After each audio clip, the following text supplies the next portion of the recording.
Welcome back to our Daily Bread.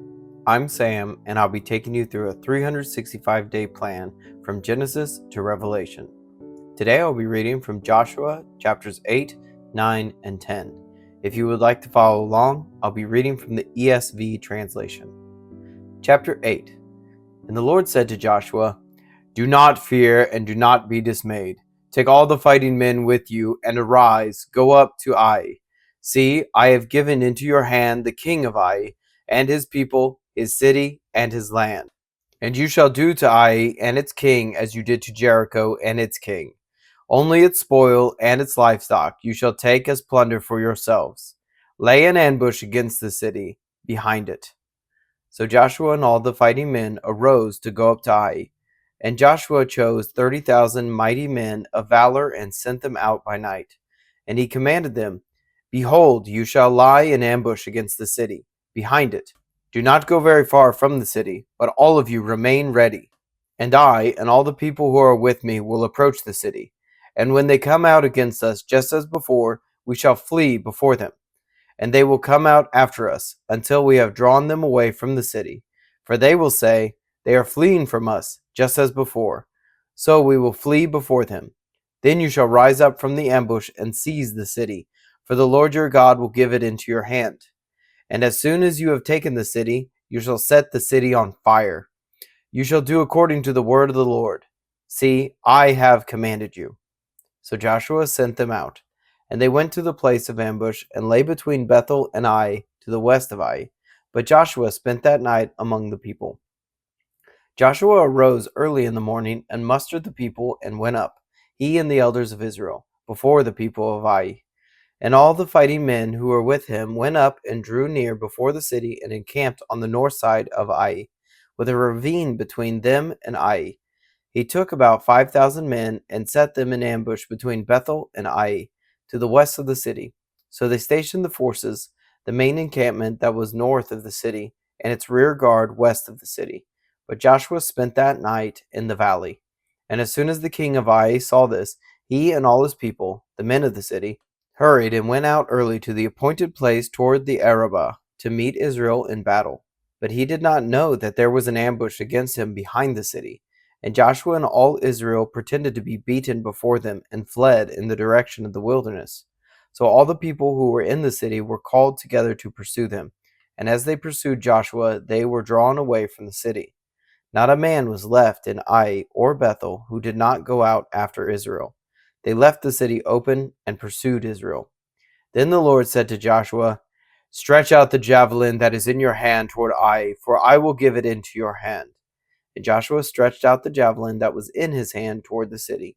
And the men in the ambush rose quickly out of their place, and as soon as he had stretched out his hand, they ran and entered the city and captured it. And they hurried to set the city on fire. So when the men of Ai looked back, behold, the smoke of the city went up to heaven, and they had no power to flee this way or that. For the people who fled to the wilderness turned back against the pursuers. And when Joshua and all Israel saw that the ambush had captured the city, and that the smoke of the city went up, then they turned back and struck down the men of Ai. And the others came out from the city against them. So they were in the midst of Israel, some on this side and some on that side. And Israel struck them down until there was left none that survived or escaped. But the king of Ai they took alive, and brought him near to Joshua. When Israel had finished killing all the inhabitants of Ai in the open wilderness where they pursued them, and all of them to the very last had fallen by the edge of the sword, all Israel returned to Ai and struck it down with the edge of the sword. And all who fell that day, both men and women, were 12,000, all the people of Ai. But Joshua did not draw back his hand with which he stretched out the javelin until he had devoted all the inhabitants of Ai to destruction. Only the livestock and the spoil of that city Israel took as their plunder, according to the word of the Lord that he commanded Joshua. So Joshua burned Ai and made it forever a heap of ruins, as it is to this day. And he hanged the king of Ai on a tree until evening. And at sunset Joshua commanded, and they took his body down from the tree and threw it at the entrance of the gate of the city, and raised over it a great heap of stones, which stands there to this day. At that time Joshua built an altar to the Lord, the God of Israel, on Mount Ebal. just as Moses, the servant of the Lord, had commanded the people of Israel, as it is written in the book of the law of Moses, an altar of uncut stones upon which no man has wielded an iron tool. And they offered on it burnt offerings to the Lord and sacrificed peace offerings. And there, in the presence of the people of Israel, he wrote on the stones a copy of the law of Moses, which he had written. And all Israel, sojourner as well as native born, with their elders and officers and their judges, stood on opposite sides of the ark before the Levitical priests who carried the ark of the covenant of the Lord, half of them in front of Mount Gerizim, and half of them in front of Mount Ebal, just as Moses, the servant of the Lord, had commanded them at the first, to bless the people of Israel. And afterward he read all the words of the law, the blessing and the curse, according to all that is written in the book of the law. There was not a word of all that Moses commanded that Joshua did not read before the assembly of Israel, and the women, and the little ones, and the sojourners who lived among them. Chapter 9. As soon as all the kings who were beyond the Jordan in the hill country and in the lowland, all along the coast of the great sea toward Lebanon, the Hittites, the Amorites, the Canaanites, the Perizzites, the Hivites, and the Jebusites heard of this, they gathered together as one to fight against Joshua and Israel. But when the inhabitants of Gibeon heard what Joshua had done to Jericho and to Ai, they on their part acted with cunning and went and made ready provisions and took worn-out sacks for their donkeys and wineskins, worn out and torn and mended, with worn-out patched sandals on their feet and worn-out clothes. And all their provisions were dry and crumbly. And they went to Joshua in the camp at Gilgal and said to him and to the men of Israel, "We have come from a distant country, so now make a covenant with us." But the men of Israel said to the Hivites, "Perhaps you live among us. Then how can we make a covenant with you?" They said to Joshua, "We are your servants." And Joshua said to them, "Who are you, and where do you come from?" They said to him, "From a very distant country your servants have come, because of the name of the Lord your God. For we have heard a report of him, and all that he did in Egypt, and all that he did to the two kings of the Amorites who were beyond the Jordan, to Sihon the king of Heshbon, and to Og king of Bashan, who lived in Ashtaroth.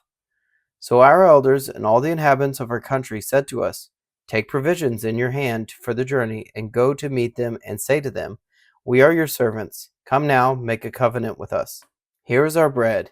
It was still warm when we took it from our houses as our food for the journey on the day we set out to come to you. But now, behold, it is dry and crumbly. These wineskins were new when we filled them, and behold, they have burst. And these garments and sandals of ours are worn out from the very long journey.' So the men took some of their provisions, but did not ask counsel from the Lord. And Joshua made peace with them and made a covenant with them to let them live.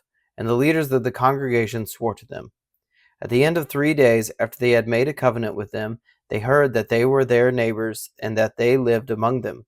And the people of Israel set out and reached their cities on the third day. Now their cities were Gibeon, Chephirah, Beeroth, and Kiriath Jearim. But the people of Israel did not attack them, because the leaders of the congregation had sworn to them by the Lord, the God of Israel. Then all the congregation murmured against the leaders. But all the leaders said to all the congregation, "We have sworn to them by the Lord, the God of Israel, and now we may not touch them. This we will do to them. Let them live, lest wrath be upon us, because of the oath that we swore to them." And the leaders said to them, "Let them live." So they became cutters of wood and drawers of water for all the congregation, just as the leaders had said to them.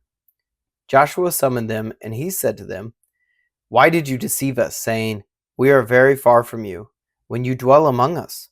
Now therefore you are cursed, and some of you shall never be anything but servants, cutters of wood and drawers of water for the house of my God." They answered Joshua, "Because it was told to your servants for a certainty that the Lord your God had commanded his servant Moses to give you all the land and destroy all the inhabitants of the land from before you. So we feared greatly for our lives because of you and did this thing. And now behold, we are in your hand. Whatever seems good and right in your sight to do to us, do it." So he did this to them and delivered them out of the hand of the people of Israel, and they did not kill them. But Joshua made them that day cutters of wood and drawers of water for the congregation, and for the altar of the Lord, to this day, in the place that he should choose. Chapter 10. As soon as Adoni-Zedek, king of Jerusalem, heard how Joshua had captured Ai and had devoted it to destruction, doing to Ai and its king as he had done to Jericho and its king, and how the inhabitants of Gibeon had made peace with Israel and were among them, he feared greatly, because Gibeon was a great city, like the one of the royal cities, and because it was greater than Ai, and all its men were warriors. So Adoni-Zedek, king of Jerusalem, sent to Hoham, king of Hebron, to Piram, king of Jarmuth, to Japhia, king of Lachish, and to Deber, king of Eglon, saying, Come up to me and help me, and let us strike Gibeon, for it has made peace with Joshua and with the people of Israel. Then the 5 kings of the Amorites, the king of Jerusalem, the king of Hebron, the king of Jarmuth, the king of Lachish, and the king of Eglon, gathered their forces and went up with all their armies and encamped against Gibeon and made war against it. And the men of Gibeon sent to Joshua at the camp of Gilgal, saying, Do not relax your hand from your servants. Come up to us quickly and save us and help us, for all the kings of the Amorites who dwell in the hill country are gathered against us. So Joshua went up from Gilgal, he and all the people of war with him, and all the mighty men of valor. And the Lord said to Joshua, Do not fear them, for I have given them into your hands. Not a man of them shall stand before you. So Joshua came upon them suddenly, having marched up all night from Gilgal. And the Lord threw them into a panic before Israel, who struck them with a great blow at Gibeon, and chased them by the way of the ascent of Beth Horon, and struck them as far as Azekah and Makkedah. And as they fled before Israel, while they were going down the ascent of Beth Horon, the Lord threw down large stones from heaven on them as far as Azekah, and they died. There were more who died because of the hailstones than the sons of Israel killed with the sword. At that time Joshua spoke to the Lord in the day when the Lord gave the Amorites over to the sons of Israel. And he said in the sight of Israel, Sun, stand still at Gibeon, and moon in the valley of Aijalon. And the sun stood still, and the moon stopped, until the nation took vengeance on their enemies. Is this not written in the book of Jasher? The sun stopped in the midst of heaven, and did not hurry to set for about a whole day. There has been no day like it before or since, when the Lord heeded the voice of a man, for the Lord fought for Israel. So Joshua returned, and all Israel with him, to the camp at Gilgal. These 5 kings fled and hid themselves in the cave at Makkedah. And it was told to Joshua, The 5 kings have been found, hidden in the cave at Makkedah. And Joshua said, Roll large stones against the mouth of the cave, and set men by it to guard them. But do not stay there yourselves. Pursue your enemies, attack their rear guard. Do not let them enter their cities, for the Lord your God has given them into your hand.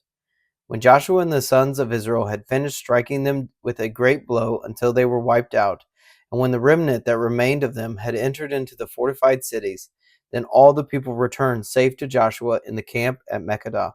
Not a man moved his tongue against any of the people of Israel. Then Joshua said, Open the mouth of the cave, and bring those 5 kings out to me from the cave. And they did so, and brought those 5 kings out to him from the cave, the king of Jerusalem, the king of Hebron, the king of Jarmuth, the king of Lachish, and the king of Eglon. And then they brought those kings out to Joshua. Joshua summoned all the men of Israel, and said to the chiefs of the men of war who had gone with him, Come near, put your feet on the necks of these kings. Then they came near, and put their feet on their necks. And Joshua said to them, Do not be afraid or dismayed. Be strong and courageous, for thus the Lord will do to all your enemies against whom you fight. And afterward Joshua struck them and put them to death, and he hanged them on 5 trees. And they hung on the trees until evening. And at the time of the going down of the sun, Joshua commanded, and they took them down from the trees, and threw them into the cave where they had hidden themselves. And they set large stones against the mouth of the cave, which remain to this very day. As for Makkedah, Joshua captured it on that day, and struck it, and its king, with the edge of the sword.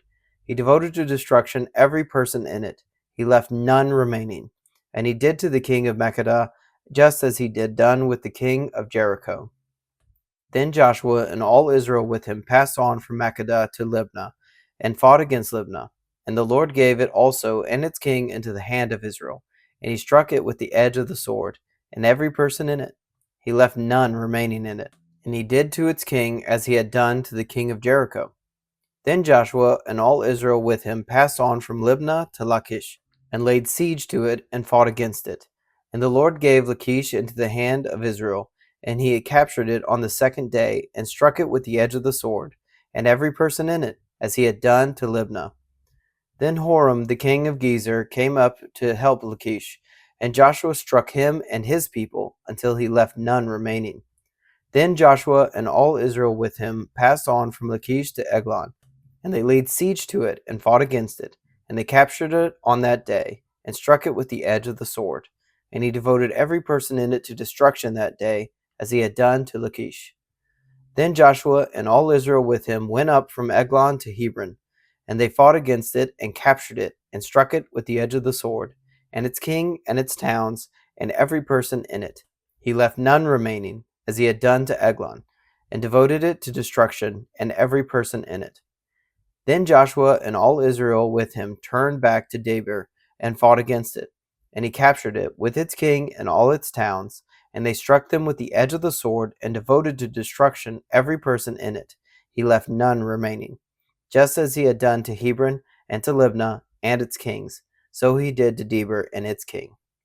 So Joshua struck the whole land, the hill country, and the Negeb, and the lowland, and the slopes, and all their kings. He left none remaining, but devoted to the destruction all that breathed, just as the Lord God of Israel commanded.